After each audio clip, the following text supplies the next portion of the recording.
Welcome to the Bald Brad Show.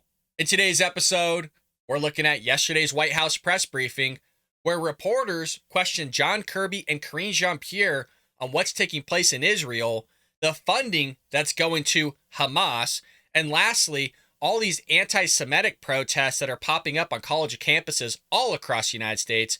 We're going to break everything down for you nicely. Before we jump into anything, support a true American patriot by hitting that like and subscribe button. Leave us a short, sweet comment down below. Share this link with your friends and family all over social media. Hit that join tab. Become a patriot today. Without further ado, we have Jackie Heinrich of Fox News, Wonder Woman, leading the brigade today. Let's go ahead and roll it.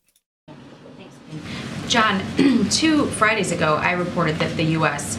was urging Israel to delay a ground invasion. The day after, the officials here issued statements to other outlets denying that was the case. In the days, week plus since, other outlets have started to report the same information that I had, but today you're not confirming any of those reports.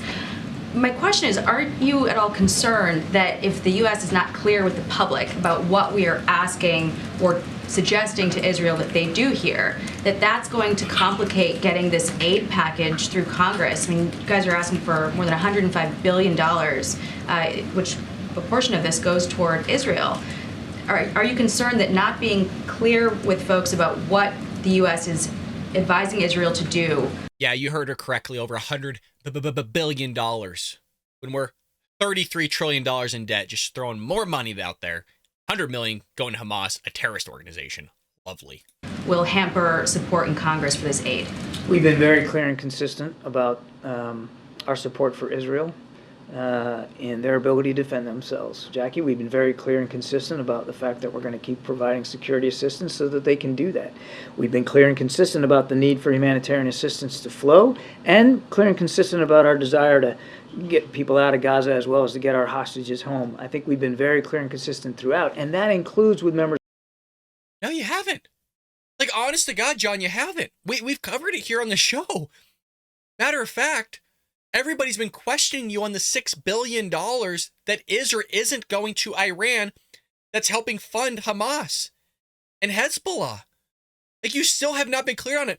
There's probably been over 20 questions easily in these White House press briefings asking you to be clear and give more clarification if the fundings are frozen or not, and if Iran can access it.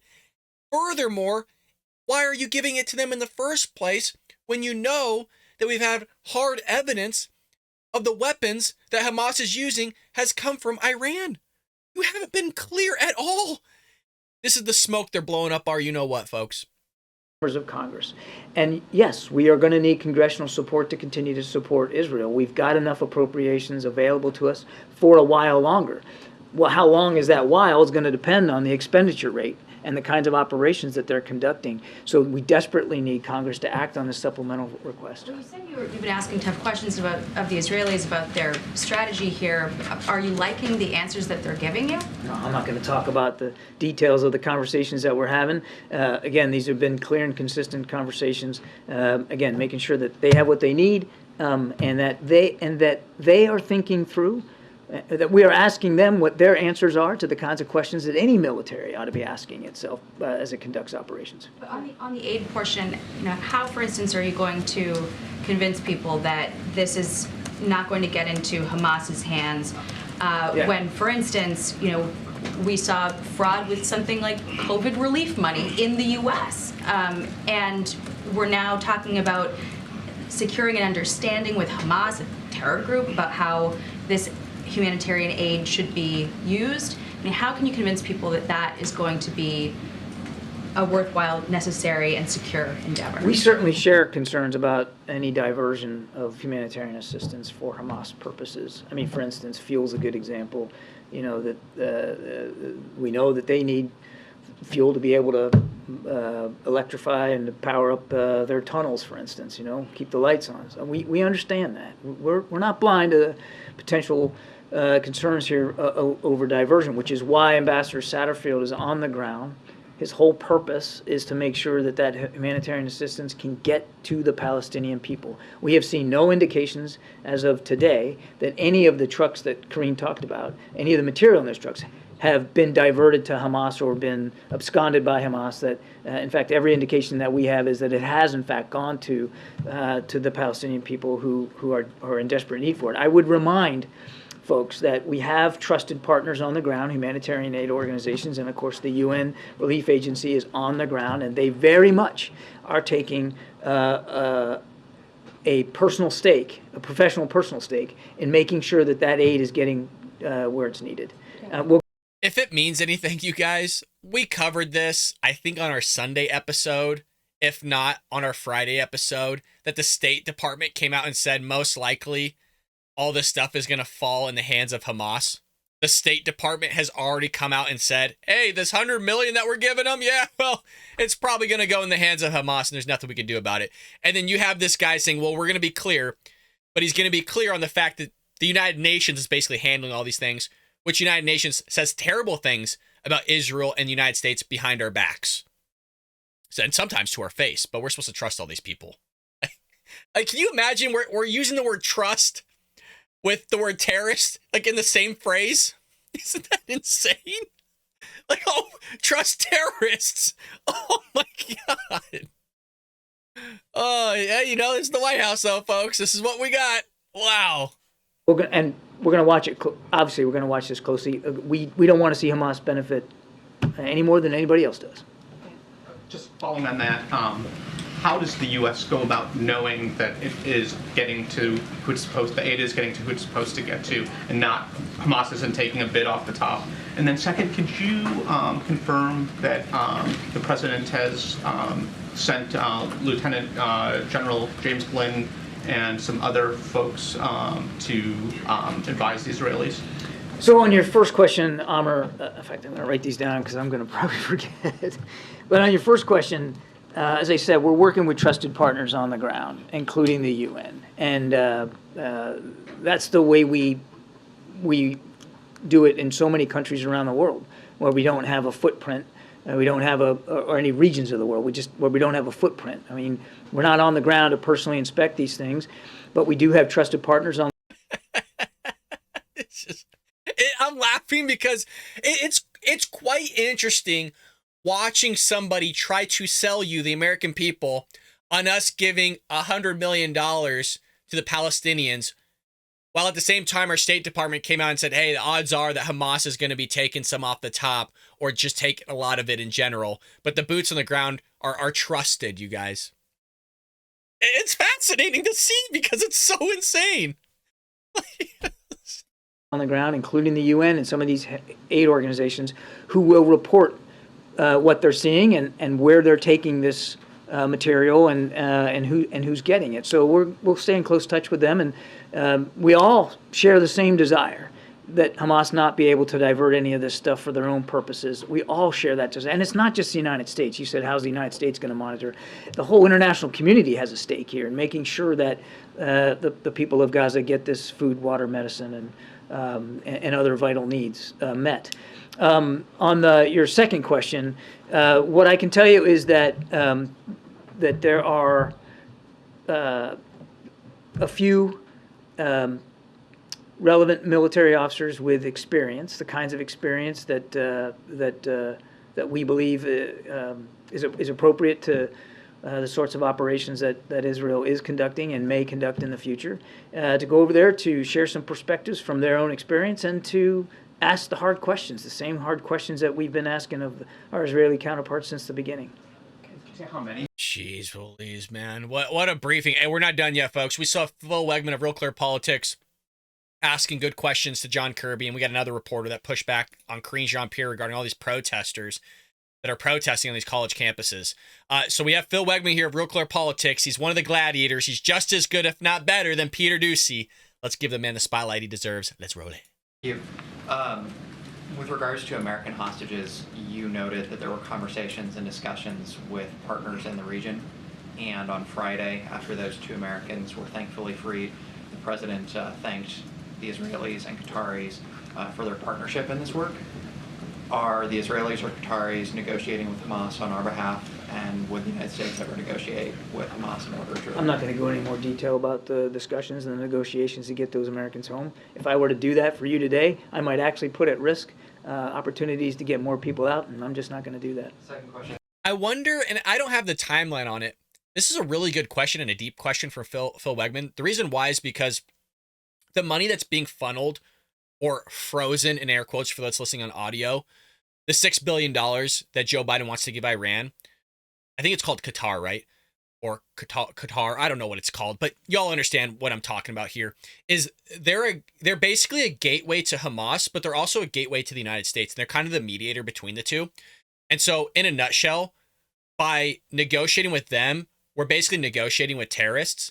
And I'm curious what we gave Hamas in exchange for those terrorists. And I'd be curious if it is the $100 million in aid.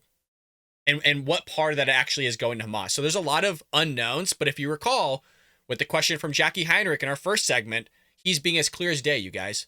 As clear as day by not answering any of your questions. I would love to know what was exchanged for 2 hostages, because Joe Biden wants to give $6 billion to Iran for roughly, 5 hostages or something like that? And then there's been an uptick on the right among some Republicans who have called for students or foreign nationals who are demonstrating in some of these pro-Palestine demonstrations or, allegedly pro-Hamas demonstrations to have their student visas pulled or to face deportation.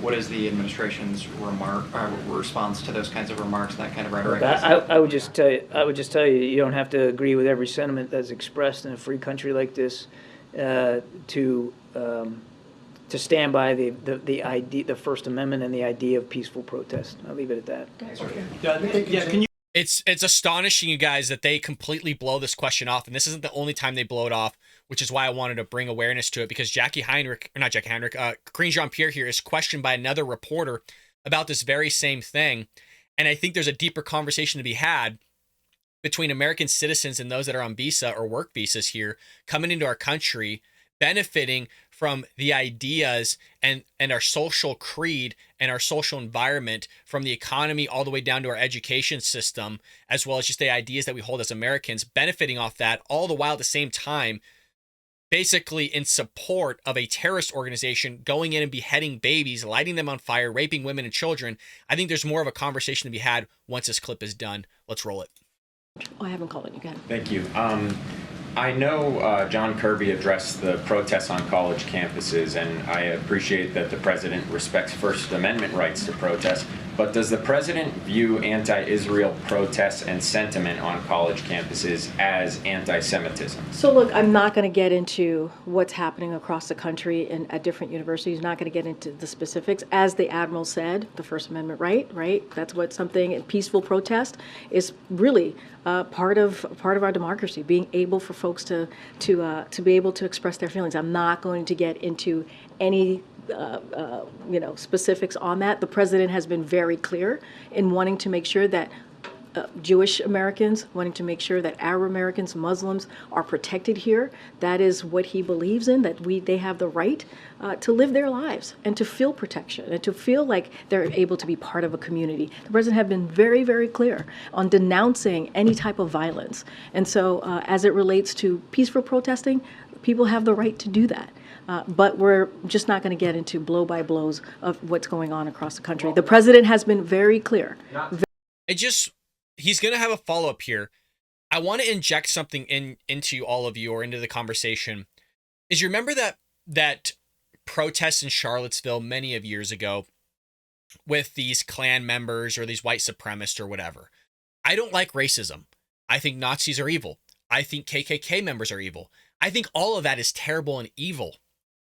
My question is that when you have people like Nazis, like Klan members, like racists that I think are evil, you would be on the podium condemning all of that, just the sheer act of them going out and protesting, like we all saw in mainstream media for weeks on end about it. It still popped up years after about Charlottesville and all the things that took place. Joe Biden got on the podium and all those other things. He went after Trump and all that. Again, I don't like that behavior. I don't like racists. I can't be any more clear than that. But when we attach it to these people on college campuses with work visas or just student visas in general, or sometimes even American citizens coming out and supporting Hamas, a terrorist organization, how is that much different when you have something evil like the Klan and Nazis and racist with something evil like Hamas. And you're going to stand on the podium. So if you just switch it out from talking about Hamas to the KKK or some other evil organization, this is the messaging that you're going to push. It's insane. It's wild.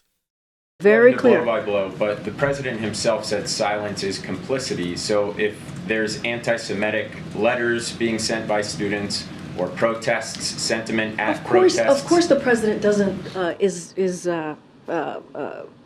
against anti-Semitism. Of course, this is a president that you have heard me say it wants to protect communities, whether it's the Jewish community, the Arab American community, the Palestinian community. This is someone who is going to speak out against anti-Semitism, of course. But you're asking me, you were kind of conflating the two. You were asking me about protest, and you were asking me about this question. If you talk to a lot of the protesters, you'll hear I hear anti-Semitic you. comments. And we're going to always Israel of denounce. genocide. We're always going to denounce anti-Semitism. But at the same time, people have the right to peacefully protest. But we, in this administration, are going to always denounce anti-Semitism, any form of hate, whether it's against the Jewish community, right? Anti-Semitism against the Muslim community, Arab American community, or the Palestinian. We are going to denounce any form of hate that comes towards those communities. As it relates to protests, peaceful protests, people have the right to do that. But this is an administration, obviously, that's going to be very forceful and very clear about denouncing anti-Semitism. The one thing that I see, again, I just don't see equivalency from a party that, again, denounces all sorts of things from, again, Nazis to evil racists to Klan members. 100% agree with that. But I don't see that same passion, that same enthusiasm rolling over to people that support a terrorist organization that just went in and killed 1,500 Israelis, including men, women, and children, raping young women so young where literally their pelvis was broken from being raped so bad, to lighting babies on fire, beheading people with a gardening hoe and other things, lighting just people on fire as they're alive, mowing people down the streets. We have these people going and protesting in the streets against Israel, but also shouting pro-Hamas things. Am I making sense here with the evil and the evil? That we can actually come together and say, look, all this is evil, but all this is evil as well. But I don't really see that coming from the White House in the same equivalency as I saw all those other things. And again, I can't be clear. I don't like racism, but I also don't like terrorists either. It's just, there's always a double standard. It's always a double standard. Well, if you heard in her phraseology of the non-answer that she gave to a really important question, she said Joe Biden really cares about protecting our communities, our neighborhoods, and all those things, regardless of your skin color, ethnicity, background, all those things. Well, Customs and Border Protection sent out a memo sounding the alarm on Hamas and Hezbollah fighters potentially using southern border to enter the United States. Now, if you've been living under a rock, Joe Biden, for the month of September, shattered the record for a single month of encounters at the southern border. Shattered another record, you guys. The guy keeps shattering record after record. There's never been a sitting president. There's never been a human being that has seen this many people enter their southern border. And Joe Biden keeps shattering records amidst terrorists and other people that not just want to hurt Israel, but also us and our allies. So they're bragging in these White House press briefings of, look, all the people we've apprehended. Well, yeah, dude, when you've had 8 million people since you've been president be encountered or enter into the country. And that's just what we know about. Since Joe Biden's been president, you guys, it hasn't even been 4 years yet, and the dude's going to hit over 10 million people, or already has, because we don't know how many gotaways we have. We're looking at about 800,000 to 1 million people a year. So the dude's exceeded 10 million people. The amount of people that he's let into the country exceeds the amount of population in some of our states. Illegal immigration is so bad that it actually, if you take in the population of half of our states, that is the amount of illegal immigrants that we have in this country. So if you give amnesty to all, which at some point is going to be part of the conversation, you know who they're all voting Democrat for. You just have some swing states now a shoe-in for Democrat Party. All because of the long-term plan a specific party, I mean the Democrat Party has had, is bringing in illegal aliens into the country, giving them amnesty in about 5 to 6 years when we finally get Republicans to build a damn border wall, because that will be part of the package in the conversation. You know the Democrats aren't going to allow us to build a border wall without something in return, and the something in return is going to be amnesty, because they know they're going to get the votes for here on out for the rest of the future as far as you and I are going to be alive, because those people are going to vote Democrat. So check this out, because this should scare you, because this has nothing to do whether you're Democrat or Republican. This has to do with you just being an American, because a Customs and Border Protection memo is warning staff of the risk that foreign terrorist fighters engaged in the Israel-Hamas conflict could soon be attempting to enter the United States via the besieged southern border. They're already here. They're already here. You're a knucklehead if you don't think there's not a handful of terrorists already sleeper cells in this country right now. Out of 8 million people, it's over 8 million people. I mean, we've talked about DHS Secretary Alejandro Mayorkas apprehending terrorists at the border, but he's also talked about terrorists that he doesn't even know where they're at. This is the guy that said this to Jim Jordan in Congress, in the House, and then went on Brett Breyer's show of Fox News and goes, well, we think we know where they are, Brett. We might know where they are. It's insane, man. That's the best way. I know I'm repeating myself as saying it's crazy and insane, but if you have another word to describe what the heck is going on right now, let me know. Because our government is failing us on all fronts and all levels. You have China sending warships to the Mediterranean Sea. So now it's just going to engage in a bigger conflict potentially. But don't worry, Joe Biden has everything under control, you guys. As I keep mentioning as well, everything that he said was going to happen under Trump is happening under his administration. We had peace in the Middle East under Trump. Not saying there wasn't shenanigans going on. There's always going to be shenanigans because you got knuckleheads giving kids AK-47s and whatnot over there. But Joe Biden's going to figure it out, you guys. Oh, trust Joe Biden. The dude hasn't even figured out his own domestic policy on the southern border, and you expect him to figure out foreign policy? In a Friday memo by the agency's San Diego field office's intelligence unit, obtained by Fox News, the agency warns that individuals, quote, inspired by or reacting to the current Israel-Hamas conflict may attempt to travel to or from the area of hostilities in the Middle East via transit across the southwest border. Foreign fighters motivated by ideology or mercenary soldiers of fortune may attempt to obfuscate the travel to or from the U.S. to or from countries in the Middle East through Mexico.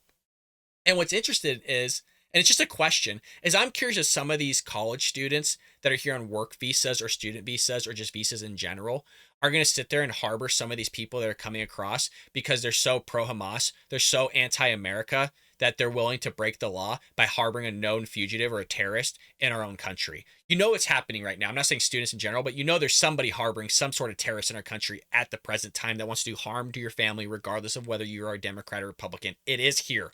Even if it's just one, that's enough. One person can commit a massive atrocity upon a locality, a state, or something like that because Joe Biden doesn't want to secure the border. That doesn't mean people can't come in legally. I mean, the dude is failing us on every level, from the economy to the education system to our foreign policy to our deficit spending that's now reached $2 trillion a year, or some crazy amount like that, hitting around 34 trillion plus while this dude's still in office. The memo, first reported by the Daily Caller, specifically mentions Hamas, Palestinian Islamic Jihad, the Popular Front of the Liberation of Palestine, and Hezbollah. It warns of possible indicators, including military-age males, which is predominantly everybody that's pouring across the border at present time, the possession of military gear, single travelers, an undetermined return plan, and association with the region. So what Joe Biden's basically, in a nutshell, allowing these people to do is, without really vetting them, he's giving them court dates about 4 or 5 years in the future and just hoping that he returns. And matter of fact, some of them are being given cell phones and just say, hey, go ahead and apply while you're on your way to the border and we'll figure it out then. They don't really check anything and they just let them into the interior of the country. And they're all the while saying that they are not letting them into the interior of the country. We've seen video footage of them flying immigrants in the dark of the night. They're kicking out veterans out of hotel rooms to put these migrants in place. Can you imagine that? Just let this sink in for a second, you guys. Joe Biden allowing somebody that has the potential of being part of Hamas, having them come into the country illegally, giving them a court date, but on top of that, let this one sink in. kicking a veteran that was in Iraq or Afghanistan out of his hotel room and allowing somebody that's connected to Hamas or Hamas themselves into that hotel room. Let that sink in. In a nutshell, that is this administration for you. And people will still vote for it. I mean, how long should our episodes be of us just bringing awareness to the shenanigans of this administration and the amount of harm that can happen to you because of the failures of this administration and the fact that people will still vote for this guy over Trump because they have Trump derangement syndrome, you guys? You know what it's going to take is something really, unfortunately, really probably bad happening and finding the connection that they came through our southern border for Democrats to wake up that it's really terrible, that they really screwed up. And you know what? On just a side tangent is some of these people are coming through the southern border from China. And one thing I just wanted to ask all of you is because we keep talking about Israel and Hamas and Iran and Hezbollah and all these things. China's, again, moving warships to the Mediterranean Sea to kind of offset what we're doing. You guys, China unleashed COVID-19 upon the world. And everybody's like forgotten that they literally were responsible for basically millions and millions of deaths around the globe. As far as I'm aware, and correct me if I'm wrong in the comment section or live chat at this present time, has anybody seen anything happen to them? Any sort of like fine or like massive sanctions against China that really let them feel the pain of what they did to the globe? Because I haven't seen anything. I haven't heard Joe Biden talk about it. Remember how Joe Biden looked at Donald Trump? China's gonna eat your lunch, man. Nothing's happened. It's actually a pretty remarkable thing for what they did to the globe. Nobody is raising eyebrows on that of like, hey, what's the punishment gonna be? Like, where's the punishment? At the same time, we're supposed to trust all these people. It's so wild. Like, I'm trying to formulate my thoughts outside of the show so I can present coherent thoughts to you on the show. But when something and everything is so illogical, how do you formulate coherent thoughts to make it make sense? You can't.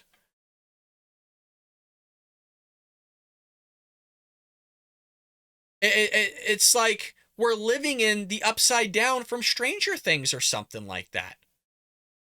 And now you have all these students protesting on college campuses, and they're like, oh, it's not a big deal. It's like, well, if they're on work visas and visas in general, and they want to sit there and support terrorists that are known to hate Western civilization like Israel and the rest of the United States, you would think that maybe we should have a conversation about that, right?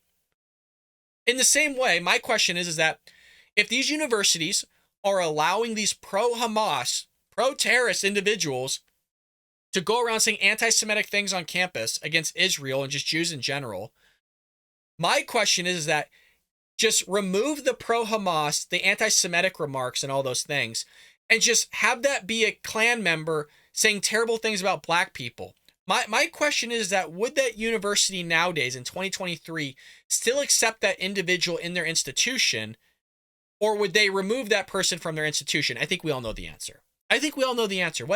Whether we agree with the First Amendment to peacefully protest and say all those knucklehead things, we all know what they would do. And again, I don't like racism. I think it's evil. I think Klan members are freaking evil. I want them out of this country. But it's amazing how we can't just deviate that over to somebody that's pro-Hamas and a terrorist. And these universities are just turning a blind eye to it like, oh, not a big deal. And that's why I keep saying all this is insane. Because if you put the shoe on the other foot, there's no equivalency to it. You don't treat one shoe to the other shoe as the same shoe.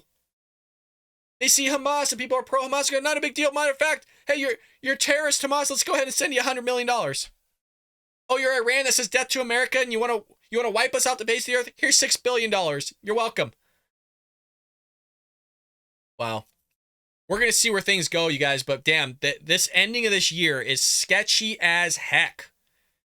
With us sending 2 strike groups to the Mediterranean Sea, you got China now wanting to be involved.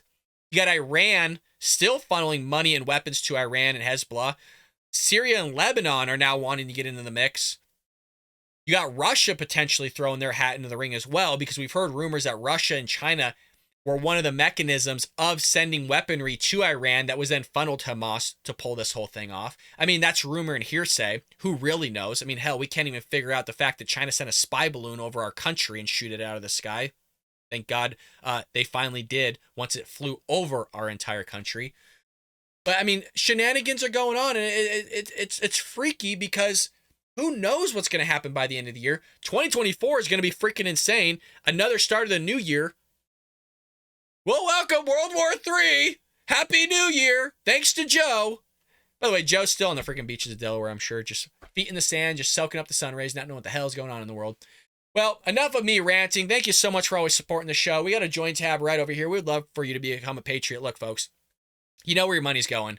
We just bought a brand new computer that should be coming in November, because this one, you can't hear it, is on its last leg. We've actually had to switch platforms because my computer won't actually survive anymore. So we would love your help in supporting the show that way.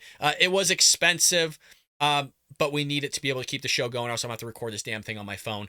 But hopefully it will last until the new computer comes. If there's any glitches or hiccups, just let me know. We're trying to figure it out and just make what we can make right now. But that money would go towards the fund of keeping the show going and all those other things. And you know where your money's going. It's not going to Hamas. It's not going to Hezbollah. Okay, it's going to a true American patriot that carries your values and wants to spread those values to the world by sending out conservative thought and ideas through these videos, as well as books, which we have one. We have a book, Trojan Horse, How the Left is Destroying America. Wrote it myself. You can pick it up on Amazon, Barnes & Noble. I think we're still in Walmart. And we also have merchandise. If you haven't gotten one of these mugs, folks, this is the only one I have, and it's been through the washer I don't know how many times, and we would love for you to have a cup of coffee every morning with us, or whenever we go live or upload a video. Some of you have bought mugs, you bought t-shirts. Love it. You know, sport the gear, make America great again. With that being said, hit that like and subscribe button, share this link with your friends and family all over social media, leave us a comment down below. It does help and support the show greatly. With that being said, I'll see you tomorrow here on The Bull Brad Show.